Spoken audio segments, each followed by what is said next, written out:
तो आज हम डिस्कस करेंगे the difference between eukaryotic and prokaryotic sales. तो बेसिकली इसमें मैंने तीन मेन जो हैं डायग्राम्स या फिर आप बोल सकते हैं कि पिक्चर सेलेक्ट किए हैं जो आपको इजीली ये बता पाएंगे कि यूकैरियोटिक सेल्स में प्रोकैरियोटिक सेल्स में क्या डिफरेंस है। तो इसमें देखिए पहली बात तो कैरेक्टरिस्टिक है और यूकैरियोटिक सेल्स है जो ग्रीन में दिया हुआ है और जो ब्लू में यहाँ पर दिया हुआ है प्रोकैरियोटिक सेल्स। सबसे पहली चीज़ आती है कि यूकैरियोटिक्स होते क्या हैं। तो जो कैरियोट ये वर्ड है, ये कैरियोट कैरियोट का मतलब होता है द न्यूक्लियस। तो यू का मतलब होता है वेल डेवलप्ड, यानी कि जो फुली डेवलप्ड न्यूक्लियस जिसमें होगा उन सेल्स को हम मोटे मोटे तौर पर बोले तो उन सेल्स को हम यूकैरियोटिक सेल्स बोलेंगे।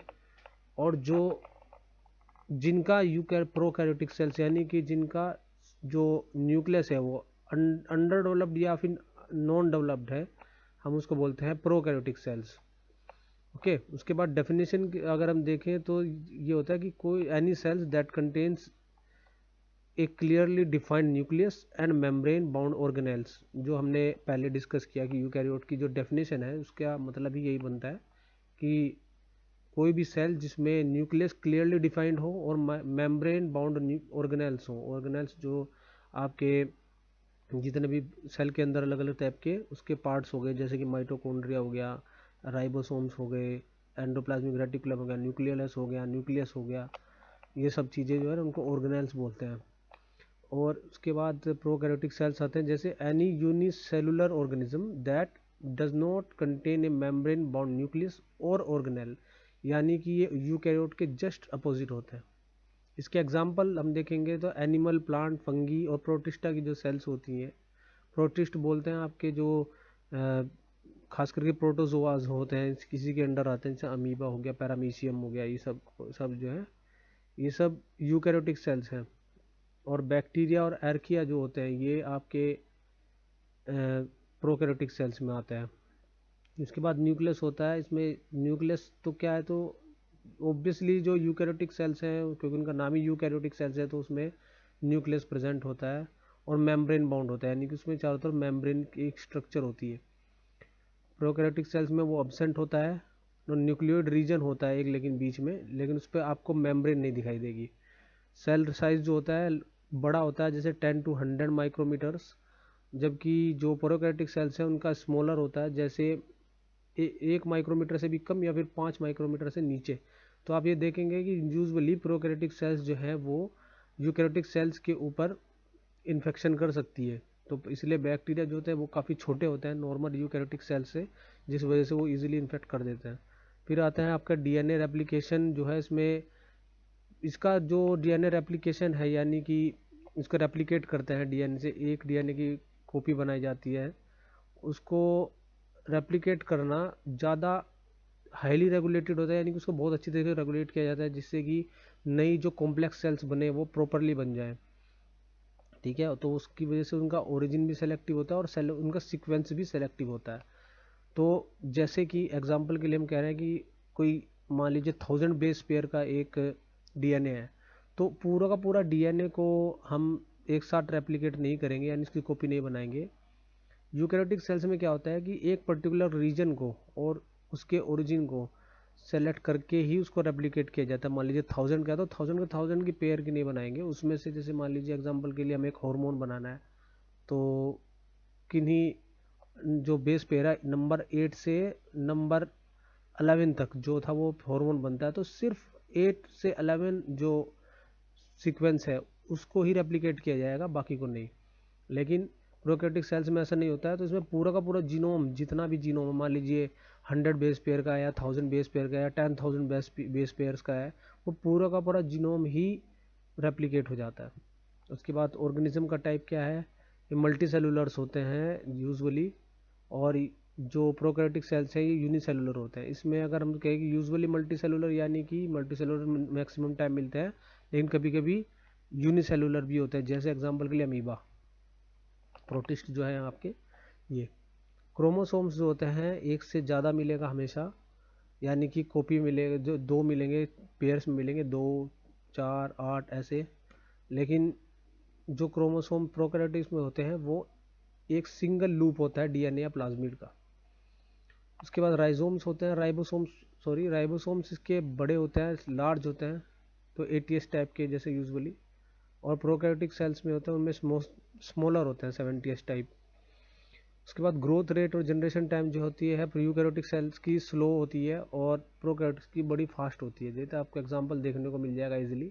आप अपनी सेल देखिए, बहुत इजीली रेप्लिकेट एक दूसरे से कॉपी नहीं बनाती है, बहुत स्लो कॉपी होती है। जबकि जो प्रोकैरियोटिक सेल्स होती हैं वो काफ़ी फास्टर, जैसे बैक्टीरिया है, आप एक जगह पे उसको छोड़ दीजिए तो विद इन आवर्स जो है ना, जो उनकी संख्या होती है वो अरबों तक पहुंच जाती है। वो इसीलिए क्योंकि उसका पूरा का पूरा जो रेप्लिकेशन है वो पूरे जीनोम का एक साथ हो जाता है, तो उसको रेगुलेट नहीं करना पड़ता। डीएनए रेप्लिकेशन का जो है प्रोसेस वो ज़्यादा हैवी और ज़्यादा रेगुलेटेड है यूकैरियोटिक सेल्स में। इस वजह से रीजनरेशन टाइम या फिर ग्रोथ रेट या फिर जनरेशन टाइम स्लो होता है। ऑर्गेनेल्स प्रेजेंट होते हैं, प्रोकैरियोटिक सेल्स में एब्सेंट होते हैं। ऑर्गेनेल्स क्या है, वही जो मैंने आपको बताया था, सेल के अंदर होने वाले अलग अलग टाइप के ऑर्गन्स, उनको ऑर्गेनेल्स बोलते हैं।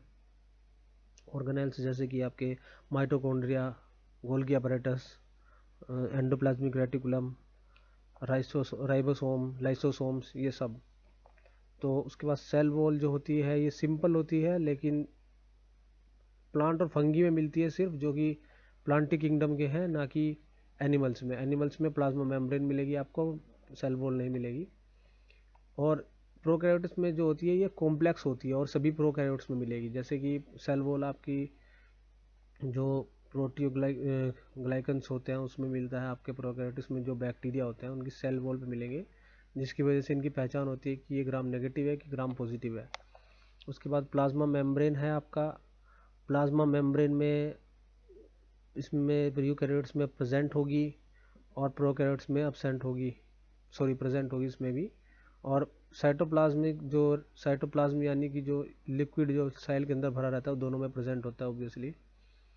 इसके बाद हम डिस्कस करते हैं कि इनकी स्ट्रक्चर आप एक बार देख लीजिए। इस स्ट्रक्चर को, एक मिनट रुकिए ज़रा, इस स्ट्रक्चर को हम यहाँ पे देखेंगे। इस स्ट्रक्चर को ईजिली आप यहाँ पे अच्छी तरीके से देख पाएंगे। ये देखिए यूकैरियोट की जो स्ट्रक्चर है, इसमें न्यूक्लियोलस है, ये यहाँ पे, उसके बाद माइटोकॉन्ड्रिया है, ये सब, ये जो आपके ये राइबोसोम्स हैं, ये न्यूक्लियस है, ये इसकी मेम्ब्रेन है, ठीक है, ये जो रेड कलर में दिख रही है आपको। और इसके चारों तरफ ये एंडोप्लाज्मिक रेटिकुलम है जो ग्रीन कलर में दिखाई दे रहा है भले ये, और ये जो ब्लू में है ये भी एक एंडोप्लाज्मिक रेटिकुलम है। और राइबोसोम्स हैं, ये गोल्गी अपैरेटस भी होता है इसके अंदर। तो ये डिफरेंट टाइप के आप देख सकते हो, ईजिली इसको रिकॉग्नाइज किया जा सकता है कि ये यूकैरियोटिक सेल है। जबकि प्रोकैरियोटिक सेल में सबसे पहली चीज़ तो फ्लैजेला, आप देख ले, फ्लैजेलम जो है एक सिंपल सिस्टम से बना होता है, सिंपल प्रोटीन की एक लेयर होती है उससे बना होता है। न्यूक्लियोइड है, देखिए न्यूक्लियस नहीं है, न्यूक्लियस इसमें वेल डिफाइंड और सेल मेम्ब्रेन से बना हुआ न्यूक्लियस है।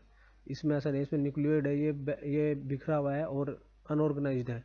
राइबोसोम्स इसमें है लेकिन अनऑर्गेनाइज्ड है, सेल वॉल में बिखरे पड़े हैं। इसमें दो तरीके के मिलेंगे आपको, एक तो फ्री और एक एंडोप्लाज्मिक रेटिकुलम के ऊपर अरेंज्ड। ओके, के बाद सेल मेम्ब्रेन है, सेल मेम्ब्रेन जो है ये दोनों में मिलेगी, लेकिन इसमें सेल वॉल भी है, जो कि यहाँ पर ये देखिए एनिमल सेल है तो इसमें सेल मेम्ब्रेन तो है लेकिन सेल वॉल नहीं है ऊपर की साइड। ओके, तो ये इस पे कैप्सूल भी मिलता है, एक प्रोटीन का बना हुआ कैप्सूल, या फिर आप जो प्रोटीन और एक्चुअली में वो ग्लाइकोजन का मिक्सचर होता है, इसलिए इसको ग्लाइको कॉन्जुगेट भी बोलते हैं, तो उनके मिक्सचर होते हैं ये। ठीक है, तो ये प्रोकैरियोट जो आपके, ये यूकैरियोट और प्रोकैरियोट, ये इनमें आपको डिफरेंस दिखाई दे जाएगा इजीली। इसके बाद हम थोड़ा इनके डिस्कस करते हैं इनके राइबोसोम टाइप से, जिससे हम कैसे पता लगता है कि राइबोसोम, आप देखिए हम थोड़ा इसको जूम इन कर लेते हैं। तो हम यहाँ पर राइबोसोम्स के बारे में डिस्कस कर रहे हैं। पहले इनकी जो कैरेक्टरिस्टिक थी हमने डिस्कस कर ली सारी। अब प्रोकैरियोट और यूकैरियोट के राइबोसोम्स के बारे में डिस्कस करें। तो जो ब्लू में है वो आपको प्रोकैरियोटिक राइबोसोम्स है, और जो पिंक में है वो यूकैरियोटिक राइबोसोम है। ओके, तो इसमें सबसे पहली चीज़ तो ये, प्रोकैरियोटिक में जैसे हमने बताया कि राइबोसोम्स फ्री होते हैं, यूकैरियोटिक में लार्ज राइबोसोम्स होते हैं जो कि फैसिलिटेट करते हैं ट्रांसलेशन को। लेकिन फैसिलिटेट करने का मतलब ये होता है कि उसको आगे लेके जाना। तो यूकैरियोटिक में तो वो एक यूजुअली अरेंज मिलेंगे आपको, फ्री कम ही मिलते हैं, अरेंज मिलते हैं एंडोप्लाज्मिक रेटिकुलम के ऊपर, जिसको हम रफ एंडोप्लाज्मिक रेटिकुलम भी बोलते हैं।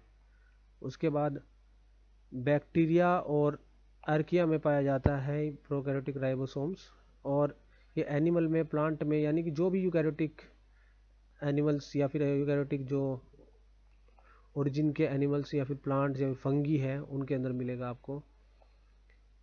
फिर प्रोटिस्ट भी जो इसमें नहीं दिया हुआ है, पहले जो हमने कहा तो स्मॉल होते हैं और इसका मास करीब करीब 27,000 किलो डाल्टन तक होता है। ठीक है, ये छोटे होते हैं उनका मास, क्योंकि ज़्यादा कॉम्प्लेक्सिटी और ज़्यादा कॉम्प्लेक्स मॉलिक्यूल या फिर प्रोटीन से नहीं बनाना होता है। राइबोसोम का मेन जो काम है वो है प्रोटीन का सिंथेसिस। प्रोटीन का सिंथेसिस करने के लिए आपको उतने ज़्यादा कॉम्प्लेक्स भी चाहिए, जितनी बड़ी, यानी कि मशीन को समझ लीजिए, जितनी बड़ी आपको चीज़ बनानी है उतनी बड़ी मशीन चाहिए। तो आपको छोटी चीज़ बनानी है तो छोटी मशीन से काम चल जाएगा, वैसा ही है। तो राइबोसोम जो है छोटा प्रोटीन बनाना है तो छोटा ही है, लेकिन आप देखो यूकैरियोट्स में करीब करीब दोगुने साइज़ का है, तो इसमें 42,000 किलो डाल्टन का है। उसके बाद सेडिमेंटेशन कोफिशिएंट जो है 70s टाइप है।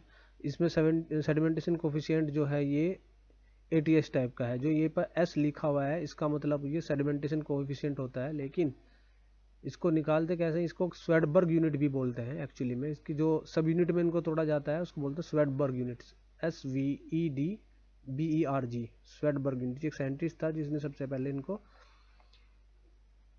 तोड़ा था। ठीक है, तो इसके नाम पे इसका नाम रखा हुआ है स्वेडबर्ग यूनिट। बाकी डायमीटर जो है तो अप्रोक्सीमेटली 200 एंगस्ट्रोम होती है, और जो यूकैरियोटिक का जो राइबोसोम है उसकी डायमीटर 250 to 300 एंगस्ट्रोम तक होती है। इसमें आपने देखा होगा कभी स्ट्रक्चर अगर राइबोसोम की, तो आपको देखना मिलेगा कि 50s टाइप या 30s टाइप की दो सब यूनिट होती हैं उसके अंदर, और जबकि जो यूकैरियोटिक होते हैं उनके अंदर 40s और 60s टाइप की, यानी कि अगर हम उनको दो हिस्सों में तोड़ें तो 60s और 40s में टूटेंगे, जबकि इसको अगर हम तोड़ेंगे, यानी कि जो 70s टाइप है इसको हम 50s और 30s में टूटेगा। ओके, स्वेडबर्ग यूनिट, एस मतलब स्वेडबर्ग यूनिट या फिर सेडिमेंटेशन कोफिशिएंट। अब इसमें क्या है देखिए, जो 2 RNA मॉलिक्यूल से बनी होती है जो लार्ज सब यूनिट है, लार्ज सब यूनिट कौन सी है, 50s। 50s जो है वो 2 RNA मॉलिक्यूल से बनी हुई है, यानी कि 23s RNA and 5s RNA। अब ये देखिए RNA क्या है, राइबोसोमल RNA, यानी कि जो ट्रांसलेशन में मदद करता है। ट्रांसलेशन tRNA होता है, ट्रांसलेशन RNA वो आगे लेके जाता है, उसका काम होता है। तो राइबोसोमल RNA का काम बेसिकली क्या है कि जो भी डाटा ट्रांसलेशन से रिट्रीव हुआ है उसको फाइनल टच देना। ठीक है, तो वो कभी आगे डिस्कस करेंगे।